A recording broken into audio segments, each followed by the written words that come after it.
Join me as I dive into the scary truth about sleep paralysis and see if I can face my fears while sharing what you really need to know. Sleep paralysis is one of those mysterious and frightening experiences that can leave you feeling helpless and, quite frankly, terrified.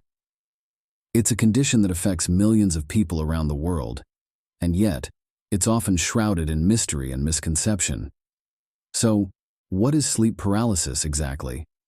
Simply put, it's a temporary inability to move or speak while falling asleep or waking up. It's as if your body is frozen in place and you're completely at the mercy of your subconscious.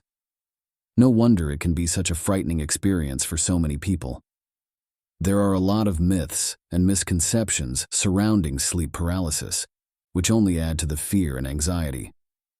For instance, many people believe that sleep paralysis is some kind of curse or supernatural entity that's haunting them. Others think it's a sign of mental illness or a lack of sleep.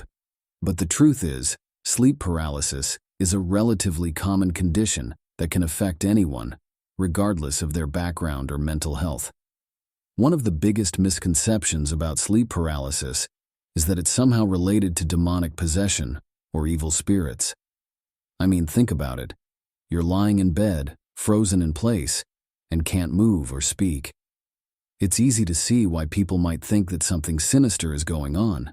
But the reality is, sleep paralysis is just a glitch in our brain's sleep-wake cycle. It's a temporary disruption in our nervous system that can be triggered by a range of factors, from sleep deprivation to certain medications.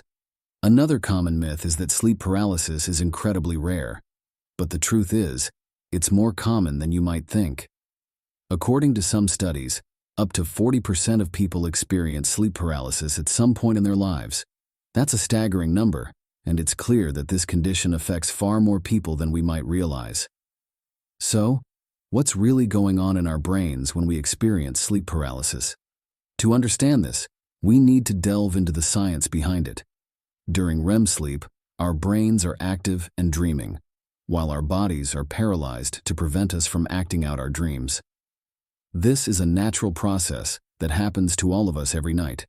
However, in people with sleep paralysis, this process goes awry, and the brain remains in a state of rapid eye movement, while the body is still in a state of paralysis. Research suggests that sleep paralysis is linked to a range of factors, including sleep disruptions, genetics, and certain medications.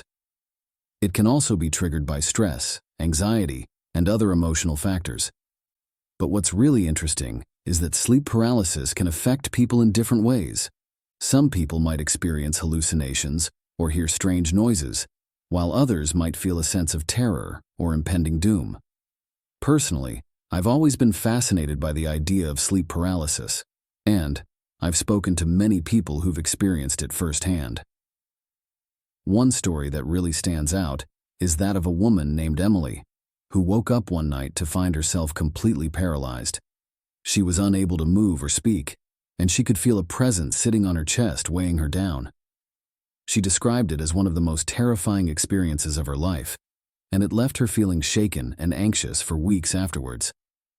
What's really striking about Emily's story is the sense of fear and helplessness that she felt during the experience. It's as if her brain was playing tricks on her, creating this sense of terror and confusion that was completely overwhelming.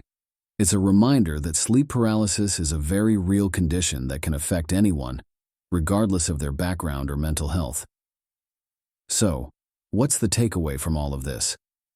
Sleep paralysis is a complex and mysterious condition that's still not fully understood, but by shedding light on the myths and misconceptions surrounding it, we can start to reduce the fear and anxiety that comes with it. By understanding the science behind it, we can start to develop more effective treatments and strategies for managing it. Thanks for watching, and I hope you'll share your own experiences with sleep paralysis in the comments below. If you want to learn more about sleep and other related topics, be sure to check out my other videos and subscribe for more content.